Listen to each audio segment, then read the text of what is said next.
Hello, everybody, and welcome to a new video of business from IV Resumido. My name is Humberto Cisneros, and today we're going to be talking about stakeholders on a business. What are stakeholders? Well, quick parentheses before I start. Remember that I'm going to be reading from a presentation. I'm going to try to include as most visuals as possible. But remember, this is just kind of a presentation, not a presentation, sorry. This is more kind of a talk between you and I, but you don't talk, you just listen. I'm just going to be talking about what I think, what I remember learning from this part, because I'm doing this when I have already learned about this. And of course, each time we get further into a lesson, my memory gets better from what we learned because I have learned it more closer to now. But yeah, it's more a conversation. It's not really me telling you guys the whole context of the business class or of the business topic. So yeah, be sure to study. And if you have any questions, remember to leave it in the comments. So stakeholder, not to be a mistaken with a shareholder, it's anybody that owns any certain connection to a business. So they anything happens to the business, a stakeholder is affected in somehow. It is either affected by what happens to the business or what the business does or both. I don't know, but it's basically just see it as a connection. If like a family tree from a business and its actions, those are stakeholders, the people in the branches or the people at the leaves or something in the tree. um Stakeholders can be either internal or external. External stakeholders will be anybody that's outside of the business, and internal stakeholders will be the ones inside of the business. Internal stakeholders are very easy to learn. You can even do it by memory. I did it by memory. It is the CEO and everybody, like the owners and shareholders. Then there's also the employees, and there's managers. So basically, the organizational tree of a business, those are internal stakeholders. It's mostly three: owners slash shareholders, then the managers, and then the employees. And you can rank them like owners, managers, employees. And those are easy to learn, but the external stakeholders are a little bit more difficult to know because you normally don't resource to them by memory. You can maybe say, for example, right now, without looking at the presentation, um, I know that that competitors are an external stakeholder because competitors are not inside the business. Well, at least we believe they aren't, and they're not supposed to be inside of a business. But there's also others, for example, pressure groups or unions, suppliers, government, bank, media, and customers. All of those are external stakeholders, and maybe you can justify another external stakeholder that comes to your mind. Remember that in IB exams or most of your tests, you should be able to get at least some points for justifying properly. People may say that in a way, stakeholders will be external.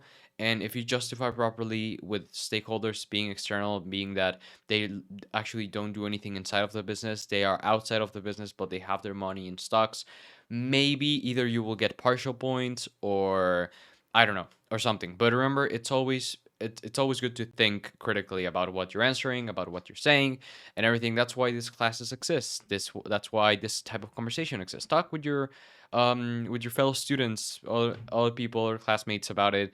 Maybe people have different thoughts on it. Maybe people can clarify things you didn't understand, etc. We're gonna start with interests. Interests can be, of course, divided between internal and external. Those are also pretty logical. For example, internal stakeholders, well, they can be employees, managers, and directors, and shareholders or owners. It depends. For example, employees may want to have better payment. They may want to have better working conditions. And something that we're all going to see in common is that they want the business to stay afloat. They want the business to exist. They actually care about how the business is doing. But directors and managers, they don't really care about products, maybe. They probably care more about themselves, about how their managerial position is working, how about people depending on them are working, and how of course, the financial health of the organization, because managers and directors depend on the organization. And if that organization cease to exist, then what do we do, right? And then finally, we have owners, shareholders, or owners. They normally want the business to do better so that their shares can go up. They normally don't care about employees. They normally don't care about workspace. except for the fact, well, you can say they do, because if the business has a good reputation, then probably shares will go up.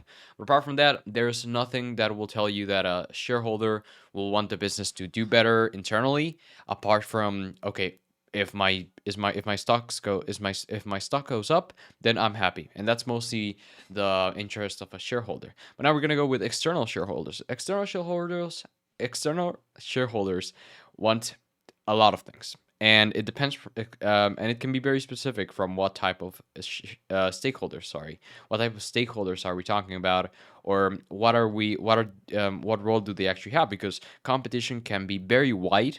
But for example, maybe, um, let's put the let's put the example of YouTubers. Imagine I'm a YouTuber and I'm interested in giving classes by YouTube, and there's another teacher that also teaches about IV, that starts growing on the internet. Well, I will want that teacher to do better, because they doing better, makes like educational YouTube channels more popular, making it more possible for YouTube to recommend my content, or for people to be interested in my content, because it's like, oh, there's an alternative to this very good YouTuber.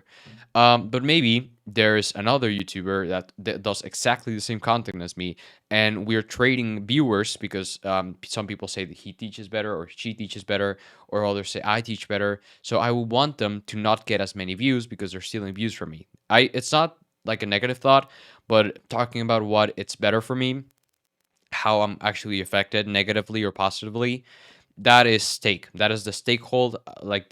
That makes me a stakeholder. That's a stake I hold for being a competitor of certain YouTube channels. Um, People like customers will want good customer service and good product quality. People like suppliers will want to have a good, maybe, relationship with the provider, with the people they're providing to. Pressure groups will want a good reputation from the business, or if they're doing something bad, to cease, for the organization to cease doing that bad thing. Competitors, I already talked about that. They want either to for them to for their other competitors to make good, to do good in order so that they can do good, or maybe they want them to do bad so that they can prevail. Unions normally help workers. Local community normally wants society to be stable, wants the community to be in a good state. Environmental organizations, very similar to pressure groups and local community. Also, media, all of those want a good thing socially, morally. If they can find anything bad about the reputation of a business, they will actually try to fix it, or expose the problem. And finally, banks will want their debts being paid, and governments will want laws to be abided. Like, they want the laws to be complied with. They want businesses to be lawful, to not commit any crimes, because that's what the government wants. Government wants a good society. So there are many areas of mutual benefit among stakeholders, but there's also a lot of conflict between them. For example, shareholders may want more profit. They will say, okay, let's produce more. Let's like Shareholders will want to produce more. They will want more working hours. They will want like effectiveness to 100%, while employees probably don't want that. Probably employees want to be paid better, or want a better working environment. Like, if a manager is told, hey, you're going to get a rise the more products you produce, the manager is going to be interested in that. But an employee is not, because that means more working hours and harder work, yeah. And they're probably not going to be interested in that, because it's bad for them. They don't want to work more, right? So that's where conflicts arises. There's conflicts between interests of many people, and sometimes they want the same thing. For example, maybe stakeholders and managers will want to increase productivity, while employees don't want to increase productivity, or employees want better workforce or more vacation days, while shareholders don't want any vacation days, because that decreases the productivity of the business. So it really depends on how you think about an interest of someone.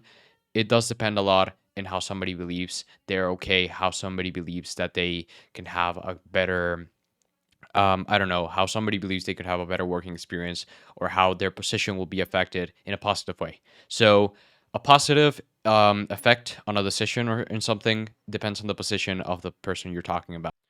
So we have the stakeholder mapping. The stakeholder mapping is level of interest, and level of power graph, which you compare a high level of interest or low, or a high level of power or low. It goes low and low. So low interest and low power means do minimum effort. High interest and low power do keep these stakeholders informed. A low interest and a high power, you keep them satisfied. And a high interest and a high power, you make your maximum effort to comply with that. Because power is very important. The power a stakeholder owns is very important on how it can affect a business. So whether it's low interest or high interest, you're gonna either keep them satisfied or make your maximum effort to comply with what that shareholder wants. And that is all for stakeholder topic. I hope you guys enjoyed. Remember to leave a like and subscribe if you haven't. And if you want to recommend any topics or anything, do so. I'll see you guys next time. Bye.